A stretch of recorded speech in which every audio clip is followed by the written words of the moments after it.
Hi friends, as you know, the crisis in Ukraine continues. Hundreds of lives have already been lost and a massive migration is underway. However, debate is rife over the exact cause of the outbreak of this war.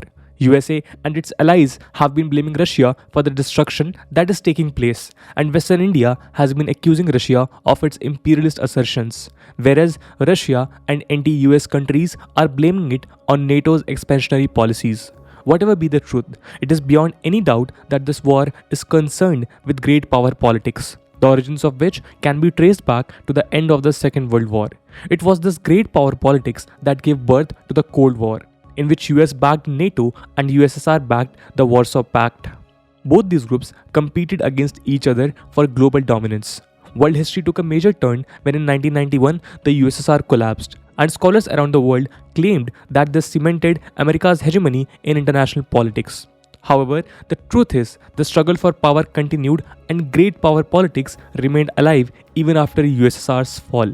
A new power politics emerged between America and Russia, in which gradually China too got involved. This is also the reason why a military bloc like NATO, formed in the context of the Cold War, still survives. Not only that, NATO has also been trying to get the countries around Russia to be its members, and this is one of the reasons put forward for the current war in Ukraine. Russia's argument is that if USA's aggression in 1956 was a result of it being threatened by USSR's support for Cuba, then why should it not react to NATO's growing presence in its neighborhood? Anyway, even though the Cold War came to an end, war in general did not. America has been accused of perpetrating proxy wars around the world in order to simply consolidate its power. Some scholars accuse it of doing the same in the context of Ukraine today. Friends, in today's video, we will discuss the wars led by America that unleash destruction on a global scale. Yes, the destruction. This is because a lot of these wars were unjustified and their objectives remained unfulfilled. These wars triggered by America for the sake of power politics led to the collapse of many societies, the death and displacement of thousands, and a struggle for survival that still continues for many. So let's start today's discussion on the history of America's destructive wars and their impacts.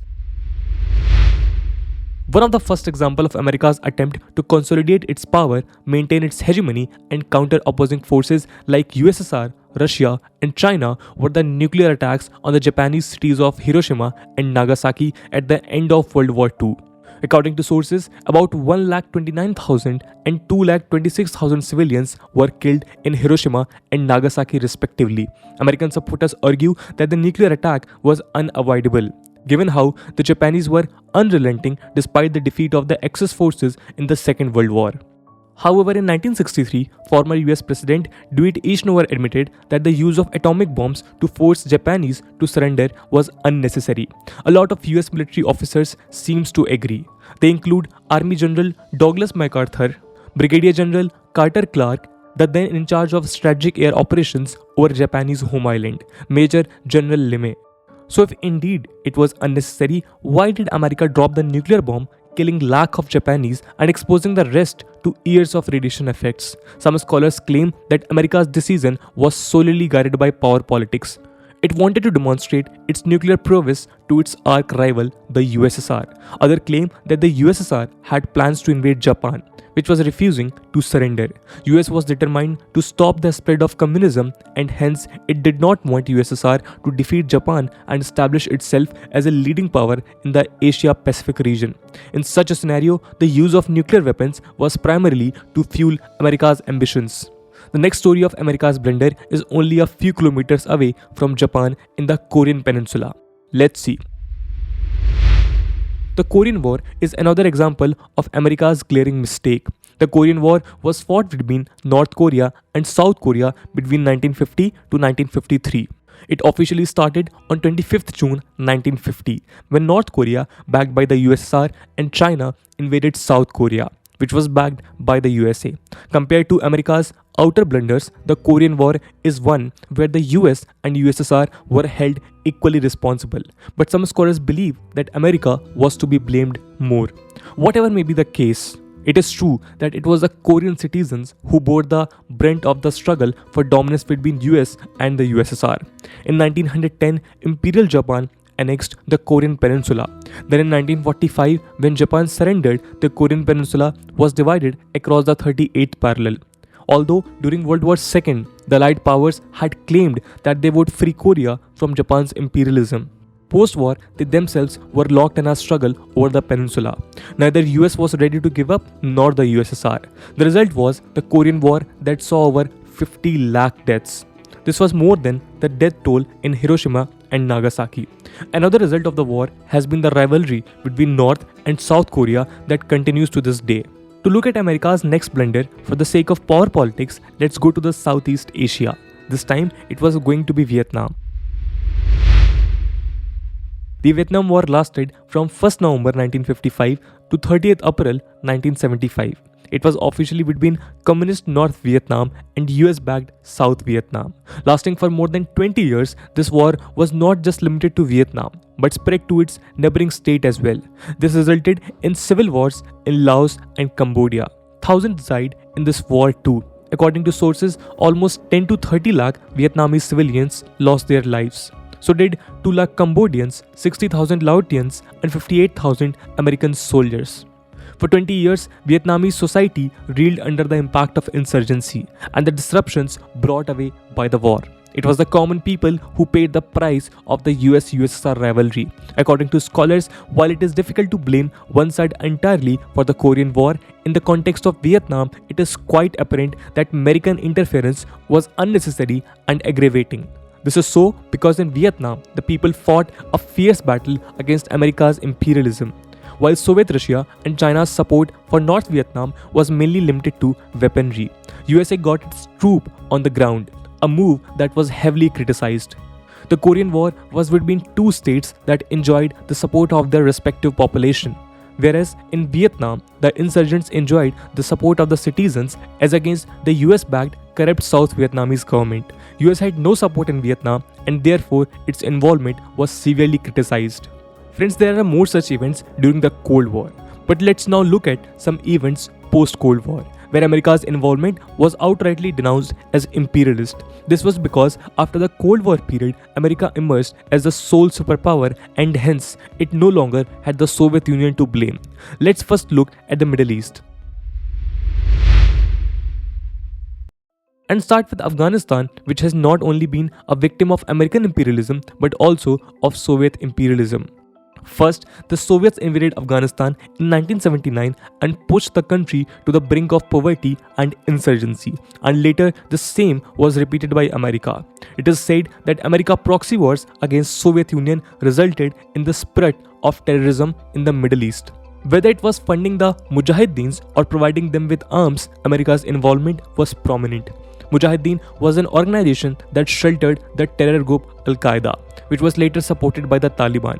This was the same Al-Qaeda that was behind the 9/11 attacks in America, which ultimately led to America's invasion of Afghanistan.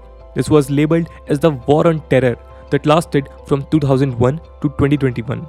And Afghanistan was not alone. This was also a time when US-backed insurgents were involved in military conflicts from Yemen to Syria to Libya. According to a 2021 report by Watson Institute for International and Public Affairs, US's war on terror displaced nearly 3.8 crore people. Europe's refugee crisis was largely the result of US actions in the Syrian civil war, to escape which people fled to Europe in masses. This report also claimed that the number of people dead in this war was close to 10 lakh, and in monetary terms, it was a loss worth of $8 trillion. America insists that the wars in the Middle East were a response to the rampant terrorism, and in most cases, state-sponsored terrorism in the region. However, we cannot overlook the fact that one of the main reasons behind these wars was America's oil interest in the Middle East, by securing which it hoped to establish the dominance in the region. The best example is Iraq, which was attacked by the US in 2003. US intelligence claimed that Saddam Hussein's government was secretly manufacturing weapons of mass destruction. However, as it turned out later, these speculations were unfounded. In January 2004, former US weapons inspector David K. told the US Congress that we were almost all wrong. Some scholars claim that the Bush administration unnecessarily hyped the US intelligence in order to establish its hegemony in the region. Not that the Saddam government was pro-people, but America's invasion worsened the living conditions of the population in Iraq.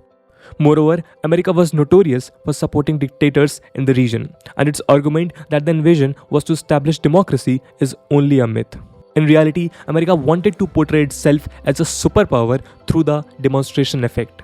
Anyway, this was to destabilize Iraqi society and politics, and later, like Afghanistan, America withdrew its troops from the region. The insurgency born out of the Iraq war was felt all over the Middle East, and you all must be aware of the birth of ISIS and the Syrian civil war that followed.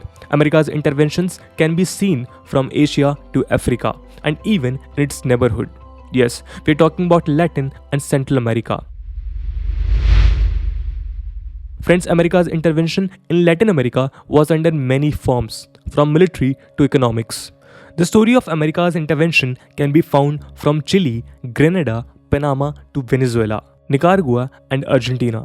Since we can't cover all of them in one video, we shall discuss America's intervention in Latin America through certain examples.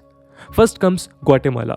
Guatemala was famous for its cultivation of bananas. An American company, UPSCIQ, controlled 40% of the cultivated land and enjoyed tax exemptions too. This was during the dictatorship of Ubico. Not only had this company monopolized banana production in Guatemala and also owned the country's telephone, telegram and railroad system. But in 1944, dictator Ubico was ousted from power through the Guatemala Revolution, resulting in the first democratic elections in the country. Later, in the election of 1951, Colonel Jacobo Arbenz became the president. Not only did he allow political freedoms, but also allowed the communists to participate in the elections. However, America wasn't too happy with this. When President Arbenz talked about the ending of monopoly of UPSCIQ through the introduction of land reforms, which would help in ending slavery, America hyped up the communist threat. UPSCIQ was accused of lobbying and generating a massive anti-communist propaganda given its close ties with American President Eisenhower. It is said that after extensive lobbying, President Eisenhower decided that he would get rid of the Guatemala President Arbenz with the help of the CIA in an operation named Operation PB Success. To achieve this, CIA armed and trained the operation forces in the country. Finally, Arbenz was removed from power, and for the next 40 years, Guatemala remained under a dictatorial rule that saw the death and disappearance of 2.5 lakh people. Something similar happened in Chile, where the democratically elected president Salvador Allende was ousted from power by the CIA with the help of military dictator Augusto Pinochet. Later, Pinochet emerged as one of the terrible dictators who ruled through a brute force. America's role in Latin America also puts in perspective its objective in the Middle East, and that was far from ushering in democracy. In Latin America, it had in fact destroyed democratic governments. Friends, the history of America's blunders discussed in this video makes it apparent that along with Russia, it is partially responsible for the crisis in Ukraine. At the moment, America has not retreated from great power politics, and it has been pushing for Ukraine's membership in NATO. While this does not justify Russia's aggression, it isn't right either for America's allies to provoke Russia. So my friends, that's it for the video. I hope you have liked the video, and if you have, don't forget to share it with your friends. We will meet you in next video. Till then, Jai Hind, Jai Bharat.